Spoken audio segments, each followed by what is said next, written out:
बातूनी कछुआ। बहुत समय पहले की बात है। एक गांव के पास एक सुंदर सरोवर था। वहां बहुत सारे जल पक्षी और मछलियां रहती थीं। उसी सरोवर में एक छोटा सा कछुआ भी रहता था। वह बहुत बातूनी था। वह केवल सोते हुए चुप रहता था। बातूनी मतलब टॉकेटिव। एक बार उस प्रदेश में भीषण सूखा पड़ा। सभी नदियां, झीलें और तालाब सूख गए, जिस कारण मछलियां मरने लगी और जल पक्षी दूर स्थानों के लिए उड़ गए। सरोवर के किनारे आखिरी बचे दो हंस आपस में बातें कर रहे थे। मैं सोचता हूँ कि समय आ गया है इस सरोवर को हमेशा के लिए छोड़ने का। दूसरे ने कहा, हाँ, चलो दूसरे स्थान पर कोई अन्य सरोवर ढूंढे। कछुआ हंसों की बातें चुपचाप सुन रहा था। वह चिरोरी करते हुए बोला, कृपया मुझे यहाँ छोड़कर मत जाओ। मैं मरना नहीं चाहता। मुझे भी अपने साथ ले चलो। हंसों ने एक दूसरे को देखा। उन्हें कछुए के प्रति दया आ गई। वे उसे कैसे ले जाएंगे? वे इसी बात को सोचने लगे।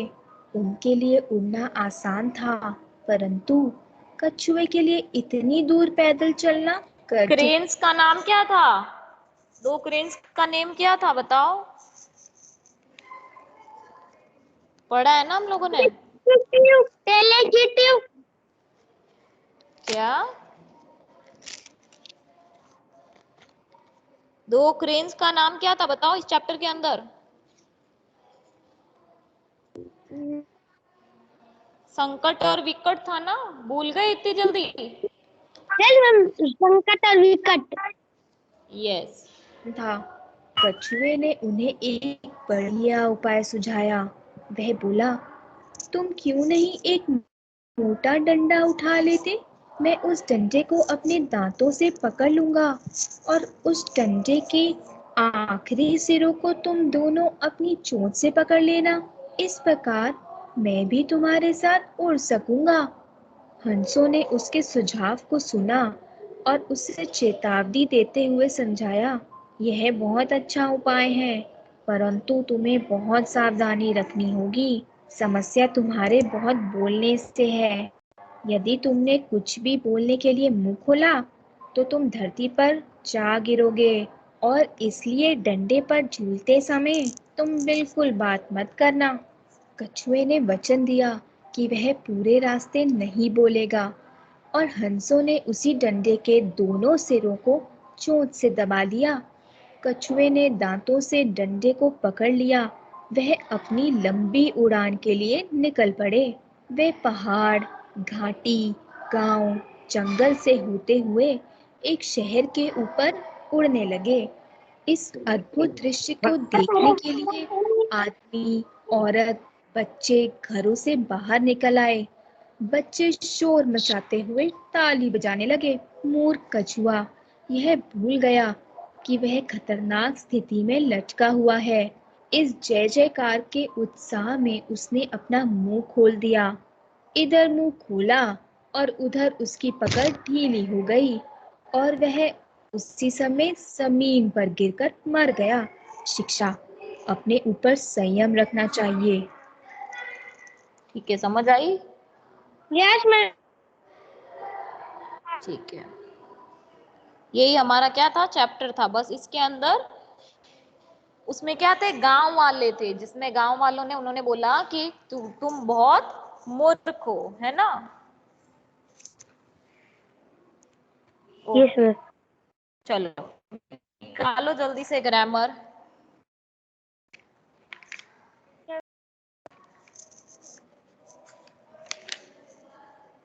चलो हम लोग ये चित्तौड़गढ़ वाला चैप्टर पढ़ते हैं। वैसे भी आप लोगों की स्कूल खुलेगी तब हम लोग ग्रामर करेंगे।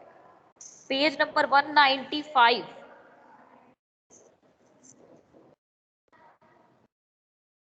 निकाला सबने? No ma'am. पेज नंबर 195 निकालो। मैम निकाल दिया। मैम निकाल दिया। ये चित्तौड़गढ़, चित्तौड़गढ़ जिसको हम बोलते हैं ग्लिम्स ऑफ ग्लोरी, ठीक है, वहां बहुत कुछ देखने को मिलता है। चित्तौड़गढ़ क्या है? एक फोर्ट है चित्तौड़गढ़ के अंदर। आप मैम कभी कोई किले पे गए हो, फोर्ट पे? भूतिया। Have you ever seen fort?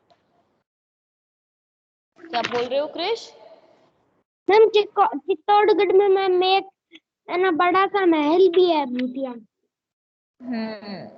आप लोग कभी गए हो फोर्ट में? कोई भी फोर्ट में गए हो?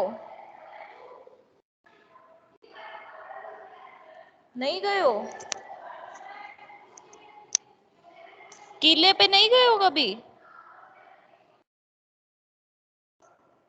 जोधपुर में भी एक किला है मेहरानगढ़, कभी नहीं मैं गए आप गया लोग? वहाँ। मैं गया हाँ, वहाँ। कितना प्यारा है वो। हाँ, कितना बड़ा है फोर्ट। राजस्थान के अंदर बहुत सारे फोर्ट्स हैं। सबसे ज्यादा फोर्ट कहाँ होते हैं? राजस्थान के अंदर, ठीक है। कौन? आमेर फोर्ट है, जयगढ़ फोर्ट है, नाहरगढ़ फोर्ट है, लक्ष्मणगढ़ फोर्ट है, मंदावा फोर्ट है और तारागढ़ फोर्ट है, ठीक है। ये सब कहाँ पे है? राजस्थान के अंदर है, ठीक है। चलो इसकी भी हम लोग स्टोरी देखते हैं। स्टोरी देखनी है इसकी, फिर कल हम लोग ये चैप्टर पढ़ेंगे। यस, इस चैप्टर की स्टोरी यस मैम। देखनी है। Yes ma'am. Yes ma'am. चलो इसकी स्टोरी देखते हैं।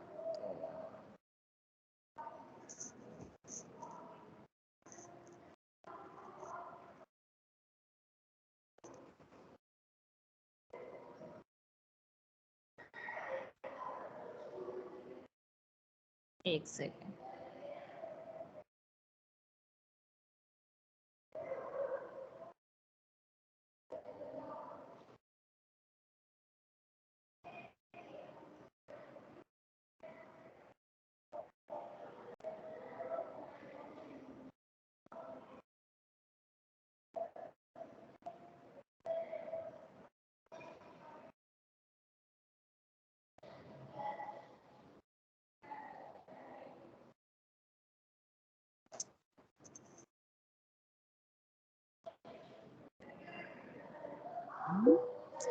नेटवर्क ही नहीं आ रहा है।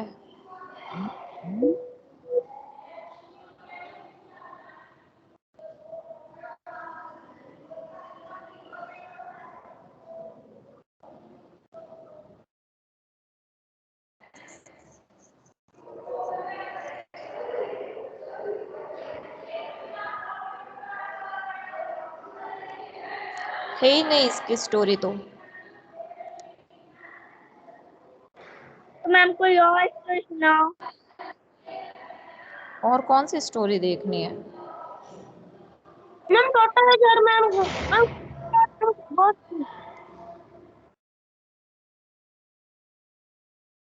क्या क्या बोल रहे हो? वॉइस नहीं आ रही है। मैम रैबिट और टोटल की। हाँ,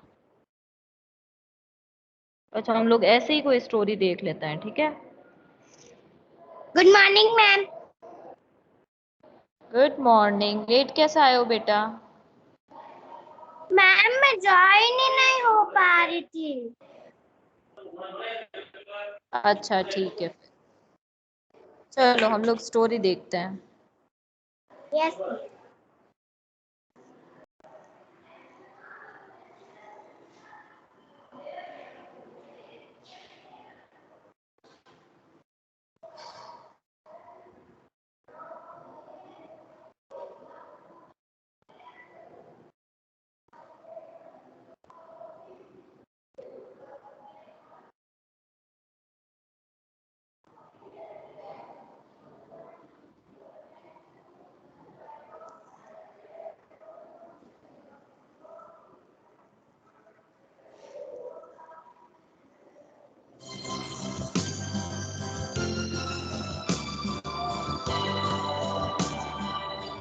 एक गांव था। वहां एक मूर्तिकार रहता था। एक बार मूर्ति बनाने के लिए उसे कुछ पत्थरों की आवश्यकता थी, तो वह जंगल की ओर जाता है। वह जंगल में इधर उधर पत्थर की तलाश करता है। तो उससे एक पत्थर दिखाई देता है जो मूर्ति बनाने के लिए एकदम सही था। वह उस पत्थर को उठा के अपनी गाड़ी में रख लेता है। कुछ दूर जाने पे उसे एक और पत्थर दिखाई देता है और वह उसे भी उठाकर अपनी गाड़ी में रख लेता है और अपने गांव की ओर चल देता है। जब वह चोट मारने लगता है तभी उस पत्थर में से आवाज आती है, रुको रुको, कृपा करके रुको। मूर्तिकार इधर उधर देखता है। उसे समझ नहीं आता कि यह आवाज कहाँ से आ रही है। रुको रुको, कृपा करके मुझ पे हथौड़ा मत चलाओ, मुझे हथौड़े की मार से बहुत डर लगता है। अगर तुम मुझ पे हथौड़ा चलाओगे तो मैं टूट जाऊंगा, बिखर जाऊंगा। कृपा करके और किसी और पत्थर से मूर्ति बना लो। उसे उस पत्थर पर दया आ जाती है और वह उस पत्थर को छोड़कर दूसरा पत्थर उठा लेता है। ये पत्थर बढ़िया लग रहा है, इससे मूर्ति बनाता हूँ। यही सोचकर वह पत्थर पर जोर जोर से चोट करना शुरू करता है और इस बार पत्थर से कोई आवाज भी नहीं आती है और कुछ ही देर में मूर्ति बनकर तैयार हो जाती है। कुछ दिनों के बाद गांव के मंदिर में मूर्ति की कुछ गांव वाले मूर्तिकार के घर जाते हैं और बोलते हैं, अरे भैया मोहन, क्या तुमने मूर्ति बना दी मंदिर में स्थापना के लिए? हाँ, वो तो मैंने 2 दिन पहले ही बना ली थी। मैं तो आप लोगों का ही इंतजार कर रहा था। अरे ये तो बहुत अच्छी बात है मोहन, चलो हम सब ये मूर्ति उठाकर उस मंदिर में स्थापना के लिए चलते हैं। अरे भाई रुको रुको, मूर्ति के आगे एक पत्थर और भी तो रखना पड़ेगा जिसपे लोग नारियल फोड़ सकें। वह व्यक्ति इधर उधर देखता है ताकि उसे कोई पत्थर मिल सके। पत्थर पर पड़ती है जिसे मूर्तिकार ने छोड़ दिया था और वह व्यक्ति उस पत्थर को उठा लेता है। ये पत्थर बढ़िया लग रहा है और मजबूत भी है। जब इसके ऊपर लोग नारियल फोड़ेंगे तो झट से नारियल फूट जाएगा। और सब गांव वाले मंदिर की ओर चल देते हैं। तभी उस पत्थर में से जोर जोर से आवाज आती है, अरे रुको रुको मूर्ख लोगों, मुझे कहाँ ले जा रहे हो? हे भगवान मुझे बचाओ, मुझे तो कहीं नहीं जाना। मुझे तो कठिन परिस्थितियों से बहुत डर लगता है, मैं इनका सामना कभी नहीं कर सकता। हे भगवान मुझे बचाओ, आज तो मैं मर ही गया। हे भगवान मुझे बचाओ, बचाओ, बचाओ। रास्ते भर वह पत्थर बहुत जोर जोर से चिल्लाता है। तभी सब गांव वाले मंदिर पहुंच जाते हैं और मूर्ति की स्थापना कर देते हैं और उस पत्थर को उसके आगे रख देते हैं। फिर सब लोग उस मूर्ति की पूजा करना शुरू कर देते हैं। मूर्ति बना हुआ पत्थर इससे बहुत खुश हो जाता है। लोग उस पत्थर को दूध से स्नान करवाते हैं, उसे चंदन का लेप लगाते हैं और उसके ऊपर फूल चढ़ाते हैं। ये सब देखकर दूसरा पत्थर मूर्ति बने हुए पत्थर से बोलता है, अरे भाई तुम्हारे तो बहुत मजे हैं, लोग तुम्हें तो दूध से स्नान करवा रहे हैं, तुम्हारी पूजा कर रहे हैं, तुम्हारे ऊपर फूलों की बारिश कर रहे हैं, तुम्हारी जिंदगी तो बढ़िया है। तभी एक व्यक्ति उस पत्थर पर जोर से नारियल फोड़ता है। अरे मर गया, हाय मैं तो मर गया, हाय मेरी कमर तो टूट ही गई, हे भगवान मुझे बचाओ। अरे मूर्ख व्यक्ति मेरे ऊपर नारियल क्यों फोड़ रहा है? भगवान को नारियल चढ़ाने का इतना ही शौक है तो अपने सर से क्यों नहीं फोड़ लेता तू नारियल? तभी एक और व्यक्ति उस पत्थर पर नारियल फोड़ता है। हाय हाय मर गया, आज तो मेरी शामत ही आ गई। हे भगवान मुझे कहाँ फंसा दिया आज आपने? मैं तो जंगल में पेड़ की छांव के नीचे मजे से आराम कर रहा था, यह आपने मुझे कहाँ फंसा दिया? हाय हाय मैं तो मर गया, ये सारे मूर्ख व्यक्ति मेरे ऊपर बारी बारी से नारियल फोड़ फोड़ कर मुझे मार ही डालेंगे। यह सब देखकर मूर्ति बना पत्थर उस पर जोर जोर से हंसता है।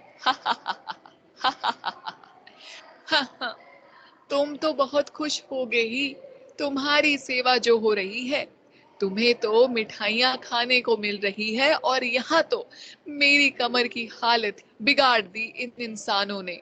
हाय हाय, बहुत दर्द हो रहा है, कोई मलहम ही लगा दो।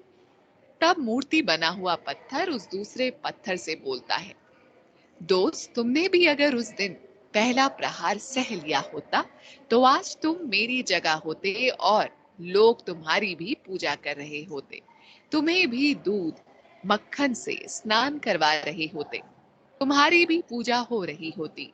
लेकिन तुम उस दिन डर गए, तुमने उस दिन आसान रास्ता चुना और आज तुम्हें कठिनाइयों का सामना करना पड़ रहा है।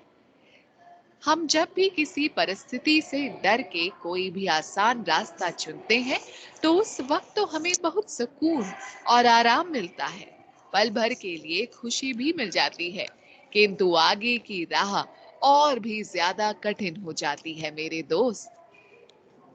तब उस पत्थर को अपनी भूल का एहसास होता है और वह मूर्ति बने पत्थर से बोलता है, पत्थर, मुझसे गलती हो गई, मैं समझ चुका हूँ। जो लोग मुश्किल परिस्थितियों से नहीं घबराते और उनका सामना करते हैं, लोग उन्हीं को सम्मान देते हैं और उन्हीं की पूजा करते हैं। आपने उस हथौड़े की चोट सही, कठिन परिस्थितियों का सामना किया, इसीलिए लोग आज आपकी पूजा अर्चना कर रहे हैं। आप अवश्य ही ईश्वर हैं भगवान। मैं आपकी शरण में आना चाहता हूँ, मुझे आप अपनी शरण में ले लीजिए।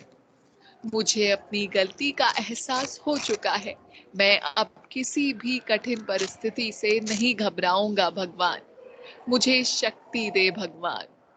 तभी मूर्ति में से आवाज आती है, जो व्यक्ति जिंदगी में मेहनत करता है, सही रास्ते पे चलता है और कठिन परिस्थितियों से नहीं घबराता और दृढ़ता से उसका सामना करता है, मैं हमेशा उसके साथ रहता हूँ।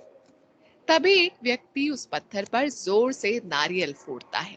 इस बार वह पत्थर अपनी आंखें बंद करके जय श्री राम, जय श्री राम, जय श्री राम बोलता है और नारियल फूट जाता है। जब वहां पत्थर अपनी आंखें खोलता है और देखता है कि नारियल तो फूट गया और इस बार उससे बिल्कुल भी दर्द नहीं हुआ, तो वह भगवान का शुक्रिया अदा करता है और भगवान को वचन देता है, हे भगवान, मैं आगे से कभी भी किसी कठिन परिस्थितियों से नहीं भागूंगा, बस आप हमेशा मेरे साथ रहिएगा। नारियल फूटने की वजह से नारियल का पानी उस पत्थर को भी पीने को मिल जाता है और लोग भगवान को भोग लगाने के बाद मिठाई को भी उस पत्थर पर रख देते हैं, जिससे उस पत्थर को मिठाई खाने को भी मिल जाता है। तब भगवान उसे बोलते हैं, देखा तुमने, आज मुश्किलों का सामना किया तो उसका फल भी तुम्हें मिलने लगा है ना? हाँ भगवान, आप सही बोल रहे हो। मॉरल, कठिन वक्त सबकी जिंदगी में आता है, आज नहीं तो कल जरूर आएगा, लेकिन उस कठिन वक्त का सामना करने के लिए क्या आप तैयार हैं? अपनी जिंदगी का मजा जरूर लीजिए, लेकिन पहले आगे आने वाले कठिन दिनों की तैयारी करने के बाद, क्योंकि जब कठिन वक्त आता है तो फिर आपको मौका नहीं मिलेगा। एक बार सोचिएगा जरूर।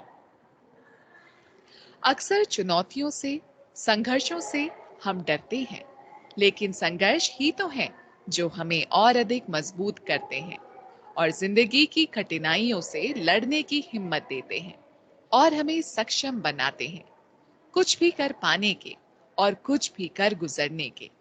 इसलिए जिंदगी में कभी भी कोई चुनौती आई तो उसे घबराइए मत, बल्कि हंसकर उसका सामना कीजिए।